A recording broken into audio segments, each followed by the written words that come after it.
حضرت فرماتے ہیں کہ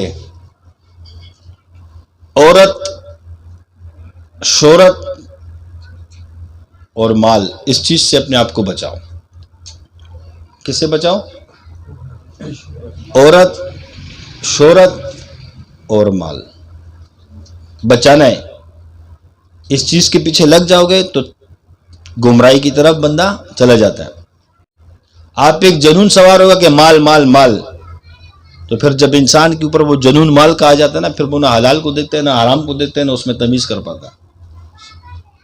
ایک شخص کو شہرت کی لگ جاتی ہے تو پھر وہ یہ نہیں دیکھتا، وہ کہتے بس میں مشہور ہو جاؤں ہر جگہ میں ہی میں ہوں۔ اور جب ایک شخص عورت کے چکر میں پڑ جاتا نا، تو پھر اس کے پاس کوئی بھی آئے گا تو وہ اس کو اس نگاہ سے دیکھے گا۔ تو یہ گمراہی کے راستے، اس لیے ہمارے بڑوں نے ہمیں ایک اصول دے دی کہ اس پہ چلو، اس سے بچاؤ، راستے بتا دی۔ حضرت فرماتے ہیں کہ انسان کے سوال کرنے کا زمانہ جو ہوتا ہے وہ ابتدا میں ہوتا ہے۔ کس کا؟ جب ایک شخص نیا سلسلے میں آتا ہے، اس کا بھی زمانہ ہے سوالات کرنے کا۔ کس کا؟ اب وہ سوال کر سکتے کہ یہ ایسا کیوں ہے، یہ ذکر کیوں ہے، یہ کیوں ہے، یہ کیوں کہ اب وہ ابتدا میں چل رہا ہے۔ لیکن جس کو اجازتیں مل چکی، اب اس کے سوال کا وقت ختم ہو گیا، ختم۔ اب تم سوال نہیں کرو، اب جو کہا جائے اس پہ عمل کرو بس۔ اگر مجھے حضرت فرماتے ہیں، میرے شیخ فرماتے ہیں کہ ایسا نہیں، تو میں اگر پھر سوال کروں گا، مطلب یہ کہ مجھے اپنے شیخ کی بات پہ تشفی نہیں ہو رہی ہے، میں اس شیخ سے بڑھ رہا ہوں کہ میں سمجھ رہا ہوں کہ کیا مطلب ہے، شیخ نہیں سمجھ رہا، میں اس کو سمجھانے کی کوشش کر رہا ہوں۔ تو یہ خطرناک چیز ہے۔ سوال کا جو زمانہ تھا وہ پہلے تھا، اب نہیں ہے۔ اب چلنا ہے مان کے، آپ کو سمجھ میں آئے یا نہ آئے۔ اگر آپ اپنے عقل کو دلیل بنا کے چلو گے، اپنی سوچ کو بنا کے چلو گے، تو پھر نقصان میں چلے جاؤ گے۔ انسان جب کسی کا ہاتھ تھامتا ہے نا تو اس پر اعتماد کرتا ہے۔ اگر اعتماد نہیں ہونا تو پہلے اس کی تحقیق کر لے، تحقیق کر، اس کا مذہب کون سا ہے، فقہ کون سا ہے، آیا اس سے تعلق ہے بھی کہ نہیں، علم ہے کہ نہیں، مہارت ہے کہ نہیں، یہ پہلے کرنے کی چیز ہے۔ جب ایک دفعہ تھام لیا تو پھر جیسے چلائے اس طریقے سے بندہ چلتا ہے۔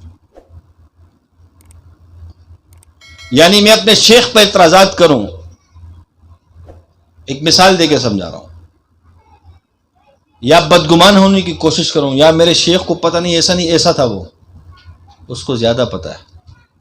اللہ نے جو اس کے آگے اتنی ڈیوٹی لگائی لوگوں کی تربیت کی، تو وہ اس کو بچہ نہیں ہے۔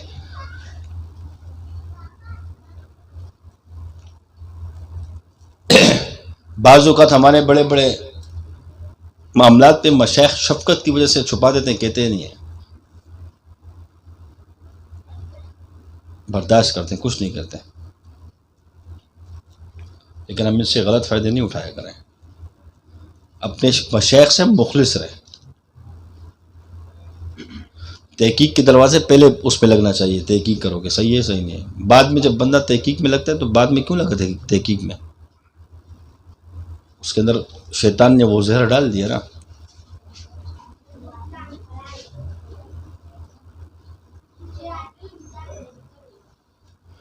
حضرت فرماتے ہیں کہ ہمارے ساتھ ماں باپ کا نافرمان اس سلسلے میں نہیں چل سکتا۔ جو اپنے ماں باپ کا نہیں ہے تو وہ اپنے استاد کا کیا بنے گا، جس سے وہ پیدا ہوا۔ اب اس کو کسی چیز کا پتہ نہیں ہے، اس کو جب پیشاب آیا تو والدہ نے صاف کیا،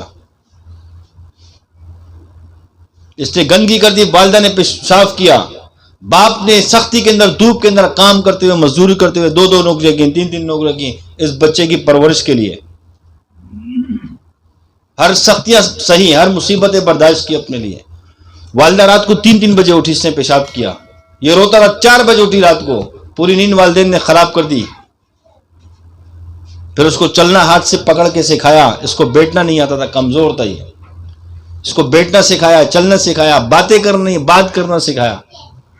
یہ اکیلے کہیں جا نہیں سکتا تھا، ابا نے انگلی سے پکڑ پکڑ کے اس کو چلایا۔ آج جب یہ اسی والدین کا نہیں تو یہ سلسلے شیخ کا کیا ہوگا، سلسلے کا کیا ہوگا؟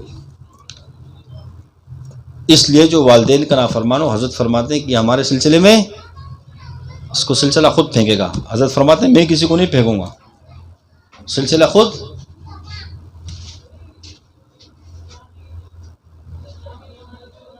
حضرت فرماتے ہیں کہ بزدل ہمارے ساتھ نہیں چل سکتا. کون؟ اس سلسلے میں بزدل آدمی بھی نہیں چل سکتا, کیونکہ اس سلسلے کے اندر جو ہے نا جہاد فی النفس ہے. کیا ہے؟ اللہ کے دشمن سے, شیاطینوں سے جہاد ہے, لڑائیاں ہیں. تو بزدل نہیں چل سکتا.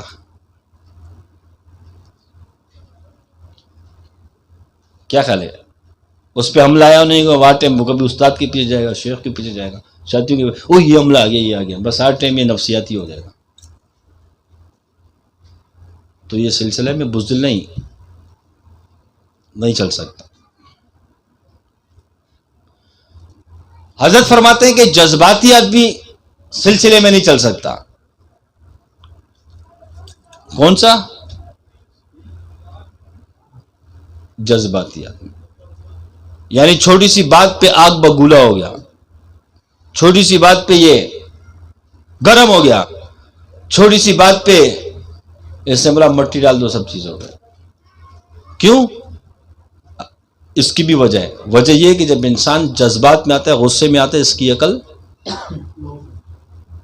تو پھر اس کی زبان سے جو بھی نکلتا ہے کفر بھی نکل جاتا ہے غصے کی وجہ سے, جذبات کی وجہ سے. بعض اوقات انسان ایمان سے بھی چلا جاتا ہے.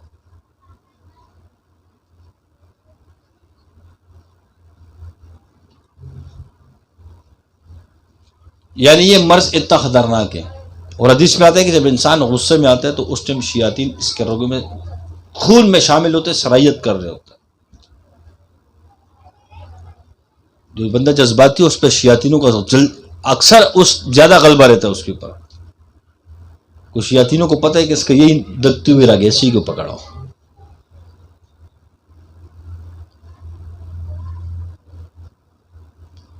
تو اس سلسلے میں کون نہیں چل سکتا؟ جذباتی بھی نہیں. پھر حضرت فرماتے ہیں کہ سلسلے میں معاملات کا خراب نہیں چل سکتا. کس کا؟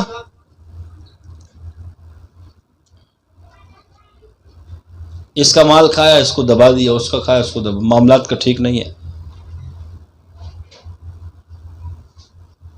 تو ایسے امراض جو ہے خطرناک ہیں. اور مزے کی بات اور سب سے بہترین بات یہ کہ جو نقصانات ہیں جو سالک کو خراب کر سکتے ہیں, وہ حضرت نے پہلے سے اس کی نشاندہی کر دی ہے. اور ہمیں کیا چاہیے؟ پہلے سے بتا دی کہ یہ امراض والے ادھر نہیں چل سکتے. اگر میں اور آپ مخلص سلسلے کے ساتھ, تو اپنے انالائزنگ کریں ہم کہ اندر میرے اندر کون سا اس میں سے کوئی مرض تو نہیں ہے, اس کو میں کیسے ختم کروں. جس کو اللہ نے سلسلہ دیا, جس سے اللہ کام لے رہے ہیں, جس کو اللہ نے علم دیا, جب فرما رہے ہیں تو صحیح فرما رہے ہیں نا. اب میں چاہتا ہوں کہ میں مخلص پیوں سلسلے کے ساتھ, اللہ کے دین کے ساتھ. اور پھر وہاں یہ چیزیں بھی آ رہی ہیں کہ یہ بندے نہیں چل سکتے. اگر میں کسی مرض میں گرفتار ہوں تو مجھے چاہیے نا اپنی اصلاح تو کروں نا, کیونکہ میرے سلسلے میں رہنا ہے, کام کرنے اللہ کے دین کا. مقصد کسی پر پوائنٹ نہیں, حضرت کی بات بتائی میں نے, کسی پر نشانہ نہیں. مقصد یہ ہے کہ میں اور آپ دیکھیں, اگر کسی چیز میں میری کمزوری پائی جاتی ہے تو انسان اپنی کمزوری کو ٹھیک کرنے کی کوشش کرتا ہے. کیا خیال ہے؟ انسان آگے بڑھنے کی کوشش کرتا ہے. اگر وہ آگے نہیں بڑھ پا رہا ہے کسی وجہ سے, تو پیچھے دیکھتا ہے کہ میرے اندر کیا مسئلہ ہے. صحابہ جو تھے, صحابہ دین میں ایک دوسرے سے بڑھنے کی فکر میں رہتے تھے, بڑھنے کی, آگے بڑھنے کی.